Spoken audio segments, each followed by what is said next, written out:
अस्सलाम वालेकुम, this is Mohammed Naseer and welcome to unique items. ईटा के पीएसटी और सीटी का जो पेपर था 17 अप्रैल 2022 को कंडक्ट हुआ, उसके पैडागोजी एमसीक्यूज़ का एक्सप्लेनेशन के साथ सॉल्यूशन देखते हैं। अगर आप पहली दफ़ा चैनल पे आए हो तो सब्सक्राइब कर लें ताकि इस तरह की मज़ीद वीडियोज़ भी आपको मिलती रहा करें। तो चलिए शुरू करते हैं। फर्स्ट क्वेश्चन है, what does the curriculum reflect? Curriculum किस चीज़ को रिफ्लेक्ट करता है? An organised society, a perfect society, a complex and diverse society, none of the above. तो करिकुलम जो है तो वो किस चीज़ को रिफ्लेक्ट करता है, किस चीज़ को जाहिर करता है और किस पे बेस करता है? बेसिकली ना रिफ्लेक्ट करना ना, जैसे आप बॉल आप दीवार पे जब मारते हैं ना तो वो वापस आती है, रिफ्लेक्ट एक्शन। तो ये आपकी जो सोसाइटी होती है, आपका जो माशरा होता है ना, उसी के हिसाब से आपका करिकुलम होता है। तो वो आपका माशरा ऑर्गेनाइज्ड तो नहीं हो सकता 100%, ना ही वो परफेक्ट सोसाइटी होती है। आपकी जो भी सोसाइटी होती है वो कम्प्लेक्स और डाइवर्स सोसाइटी होती है। और करिकुलम सिर्फ आपकी बुक्स नहीं होती, बल्कि वो जितनी भी चीज़ें बच्चा सीखता है स्कूल में रह के, तो वो तमाम चीज़ें जो है ना करिकुलम में शामिल होती हैं।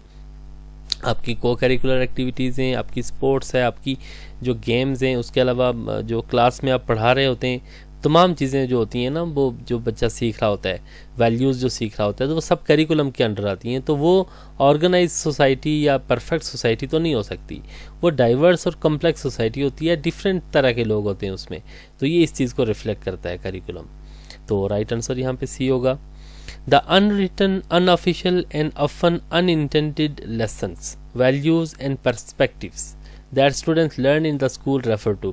ऐसी चीज़ें जो रिटर्न नहीं होती, अनऑफिशियल होती हैं, समटाइम्स अनइंटेंडेड होती हैं, तो वो वैल्यूज़ वगैरह जो बच्चा सीखता रहता है ना स्कूल में, तो वो को करिकुलम कहलाता है, असेस्ड करिकुलम, अनरिटन करिकुलम या हिडन करिकुलम। तो वो हिडन करिकुलम होता है जो कि लिखा हुआ नहीं होता, हमने वो आप कह सकते हैं प्लानिंग उसकी नहीं की होती, लेकिन वो वैल्यूज़, वो मोरालिटी, मॉरल वैल्यूज़, वो चीज़ें वो बच्चा सीख रहा होता है।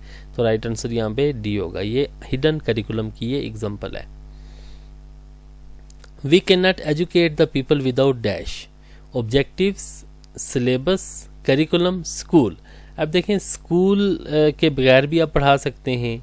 तो सिलेबस तो वो एक ख़ास हिस्सा होता है और ऑब्जेक्टिव भी एक आपके प्लानिंग का एक हिस्सा होता है। तो मोस्ट जो इम्पॉर्टेंट इनमें चीज़ है वो करिकुलम है। तो ये सब चीज़ों की आप कह सकते हैं ना कि हेड होता है सब चीज़ों का, इसके बगैर तो कुछ भी नहीं हो सकता। तो करिकुलम जो है ना, इसके बगैर आप लोगों को पढ़ा नहीं सकती। ये आपका एक रास्ता होता है, ये आपको एक वे प्रोवाइड करता है, इसको लेके आपने आगे चलना होता है, इसके बाद बाकी चीज़ें आती हैं।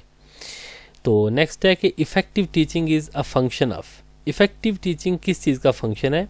ये रेगुलर टीचिंग से इफ़ेक्टिव टीचिंग आती है, परफेक्ट क्लासरूम से आती है, या क्लियर एंड प्रिसाइज कम्युनिकेशन से आती है, या फिर डिसिप्लिन से। तो इफ़ेक्टिव टीचिंग, इनमें आप देखें regular teaching, perfect classroom, discipline, ये सारी चीज़ें ज़रूरी हैं, लेकिन मोस्ट इंपॉर्टेंट इसमें इफ़ेक्टिव टीचिंग के लिए क्लियर एंड प्रिसाइज कम्युनिकेशन। आपकी जो कम्युनिकेशन है वो क्लियर होनी चाहिए और प्रिसाइज होनी चाहिए। तो ये चीज़ बहुत ज़्यादा ज़रूरी है। तो ऊपर सी आंसर है, यहाँ पे बी सी आंसर है। नेक्स्ट है, the validity of an assessment relates to the dash of the assessment. एक तो होती है ना वैलिडिटी और एक रिलायबिलिटी। रिलायबिलिटी होती है consistency of test scores.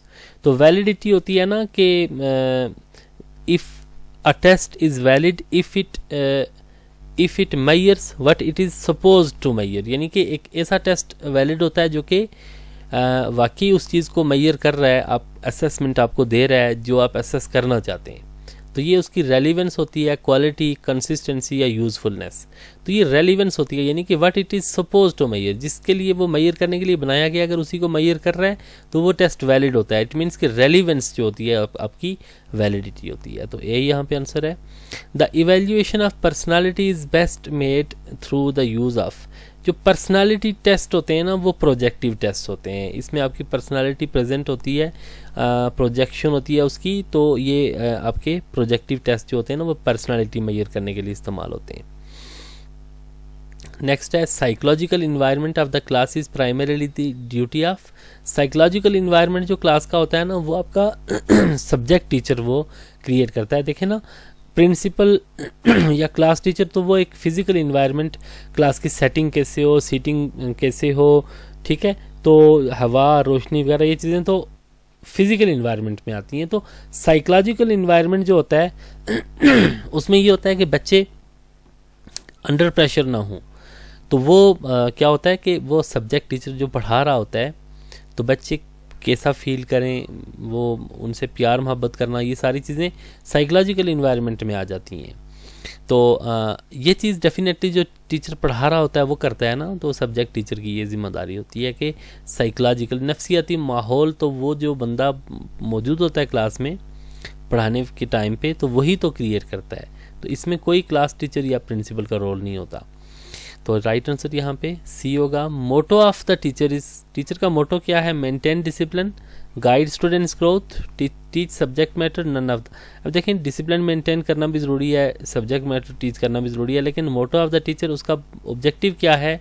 Guide students growth, बच्चों की ग्रोथ में उनकी हेल्प करना, ओवरऑल उनकी डेवलपमेंट में उनकी मदद करना। तो ये इसका राइट आंसर होगा यहाँ पे बी। तो ये थे पेडागोजी एमसीक्यूज जो कि ईटा केपीके के पीएसटी और सीटी के टेस्ट से उठाए थे, जो कि 17 अप्रैल 2022 को कंडक्ट हुए थे। बहुत शुक्रिया देखने के लिए। मज़ीद इस तरह की वीडियोज़ के लिए आप चैनल के साथ जुड़े रहें। फिर आपसे बहुत जल्द मुलाकात होगी, तब तक के लिए अल्लाह हाफिज़।